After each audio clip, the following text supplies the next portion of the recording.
Évangile de Jésus-Christ selon saint Matthieu.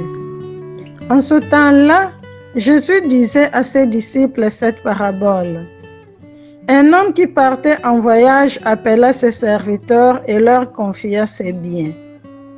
Alors il remit une somme de 5 talents, à un autre 2 talents, au troisième un seul talent, à chacun selon ses capacités. Puis il partit. Aussitôt, celui qui avait reçu les 5 talents s'en alla pour les faire valoir et en gagnant 5 autres. De même, celui qui avait reçu 2 talents en gagnant 2 autres. Mais celui qui n'avait reçu qu'un alla creuser la terre et cacha l'argent de son maître. Longtemps après, le maître de ses serviteurs revint et leur demanda des comptes.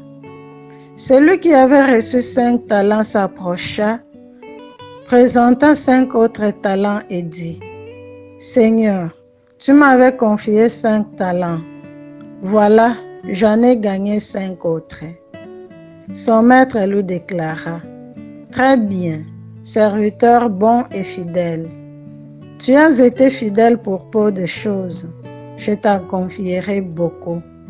Entre dans la joie de ton Seigneur. » Celui qui avait reçu 2 talents s'approcha aussitôt et dit, « Seigneur, tu m'as confié des talents.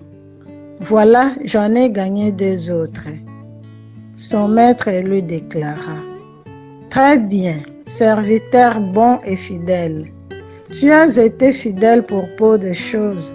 Je t'en confierai beaucoup.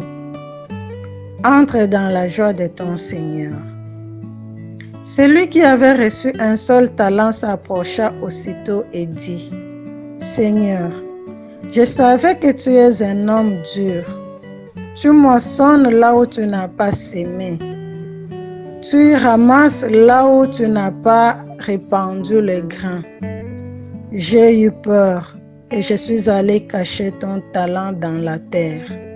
Le voici, tu as ce qui t'appartient. » Son maître lui répliqua, « Serviteur mauvais et paresseux, tu savais que je moissonne là où je n'ai pas sémé, que je ramasse le grain là où je n'ai pas répandu. Alors, il fallait placer mon argent à la banque, et à mon retour, je l'aurais retrouvé avec intérêt. Enlevez-lui donc son talent et donnez-le à celui qui en a 10. À celui qui a, on donnera encore, et il sera dans l'abondance. Mais celui qui n'a rien se verra enlever même ce qu'il a.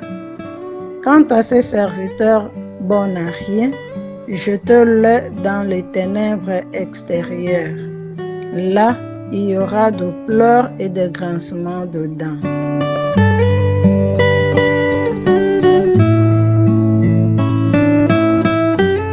Tu as été fidèle pour peu de choses. Je t'en confierai beaucoup. Entre dans la joie de ton Seigneur. Pour mieux comprendre cette parabole, voyons d'abord ce que signifie le vocable talent aujourd'hui.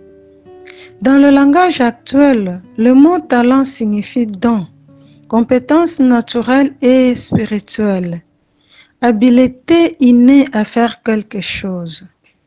Ce sens dérive de la parabole que nous venons d'entendre, car le récit de l'Évangile nous invite à faire un bon usage des dons reçus, c'est-à-dire savoir les fructifier selon nos capacités.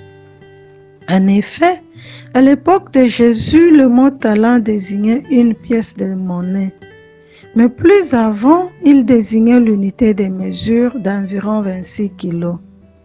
De cette explication, nous dirons que le maître de la parabole avait remis à chacun de ses serviteurs les biens d'énormes valeurs. Et nous réalisons que même le troisième serviteur n'avait pas reçu quelque chose d'insignifiant. Ce sont les 26 kilos d'argent qu'à l'époque de Jésus valaient bien plus qu'aujourd'hui. Nous pouvons également comprendre que le maître de la parabole, qui représente Dieu, remettant tous ses biens à ses serviteurs, leur a fait confiance. Ceci veut dire que, donnant à chacun de nous les capacités que nous avons, Dieu nous fait confiance et demande notre collaboration à la construction de ce monde qui est le nôtre. Cependant, le pire des choses que nous puissions faire à nous-mêmes et aux autres est de cacher le talent reçu sous terre.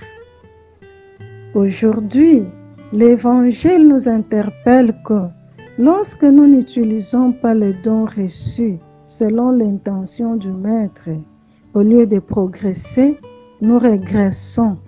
Nous devenons craintifs, inquiets, tristes, de mépris.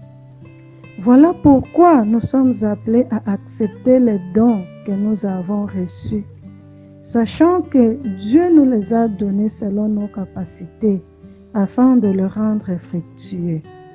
Au cas contraire, le Seigneur à son retour nous enlèvera même le peu que nous avons reçu et le donnera à ceux qui pourront en faire bon usage pour la construction de son royaume.